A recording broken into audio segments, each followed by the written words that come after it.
और वो गुप्त वंश में उसको प्रोटेक्ट करते हुए अशोका के स्तूप को एक्सटेंशन दिया गया और ये विंडो की शेप 8 बना के उनमें मूर्तियाँ स्थापित हुई गई थी। जो स्लोप का पार्ट दिख रहा है वो अशोका का माना जाता है, उसके ऊपर जो सिलेंड्रिकल टावर का एक्सटेंशन दिया गया वो गुप्त वंश में दिया गया। अच्छा अच्छा। और चौथा चीज़ यहाँ पे आ गया मन्नत के स्तूप। अब लोग यहाँ के मन्नत मांगने लगे, तो जैसे मैंने आपको पहले दिखाया था बनौती के स्तूप उधर बनाया जाता है, इधर इच्छापुर के स्तूप। फिर 7th सेंचुरी AD में पाल डायनेस्टी के पीरियड से वो सारे स्ट्रक्चर चेंज होकर स्क्वायर और राउंड की जगह स्क्वायर और रेक्टेंगल बनने लगे। फिर उसके बाद जैसे 12th सेंचुरी AD की बात मैंने आपको बताई थी पहले भी, कुमार देवी वाली। 12th सेंचुरी AD एक ऐसा पीरियड था जहाँ बुद्धिज़्म इतने पीक पे चला गया था कि हिंदुज़म भी खतरे में था। तो आदि शंकराचार्य जी को क्रेडिट गया कि उन्होंने हिंदुज़म का रीबर्थ कराया इन इंडिया। जो चारों धामों की यात्राएं की और मंदिर और मठों और आश्रमों का निर्माण कराया, और उसकी वजह से बुद्धिज़्म का लैक नहीं दिखता है। बुद्धिज़्म के लैक के पीछे सबसे बड़ा कारण था बख्तियार खान खिलजी एंड कुतुबुद्दीन ऐबक।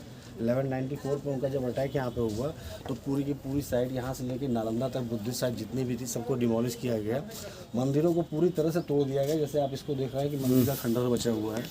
और मूर्तियों के लिए ये इंस्ट्रक्शन थे कि अगर आप पूरी तरह से मूर्तियाँ न तोड़ पाओ तो एटलीस्ट उनको डिसफिगर कर दो, किसी का नाक कान गला हाथ काटे आगे बढ़े। तो डेफिनेटली अब यहाँ पे लॉजिक यही बनता है कि जिसके पास मूर्तियाँ तोड़ने का टाइम नहीं था तो वो इतने बड़े बड़े स्तूप कहाँ से तोड़ पाता। इसलिए ये स्तूपा बचे रह गए। पर जब मोनेस्ट्री में अटैक किया तो मॉन्क्स को किल कर देता था, जिसकी वजह से जो बचे हुए मॉन्क्स थे वो यहाँ से डर के मारे स्केप होते हुए तिब्बत, नेपाल, भूटान के रास्ते चाइना की तरफ मूव कर गए। तो 2300 साल पहले अशोका की वजह से श्रीलंका कंबोडिया गया और फिर 12वीं शताब्दी के बाद ये यहाँ से चाइना की तरफ से मूव होते हुए आज के डेट में ऑलमोस्ट जितनी साउथ ईस्ट एशियन कंट्री है सब बुद्धिज्म को फॉलो कर रही है।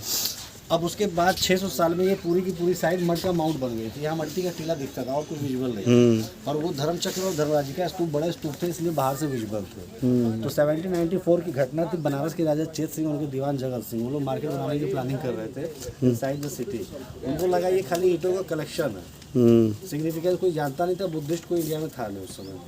तो ईंटों की कलेक्शन को मतलब ईंटों मार्केट के लिए ईंटों की जरूरत को पूरा करने के लिए पूरा स्तूपा डिमोलिश करवा दिया गया।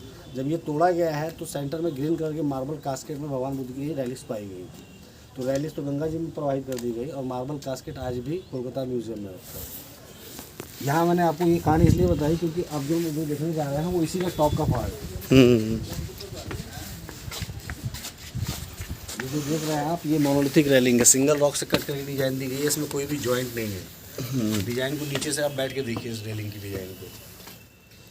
एक पत्थर में बनाई हुई पूरी रेलिंग है और ये आप जो देख रहे हैं उसका टॉप था, मोनोलिथिक मतलब एक पत्थर से बनाई हुई पूरी रेलिंग है। ये नक्काशी भी देख रहे हैं। ऊपर से नहीं आ रहा होगा, नीचे से रेलिंग की डिजाइन देखिए।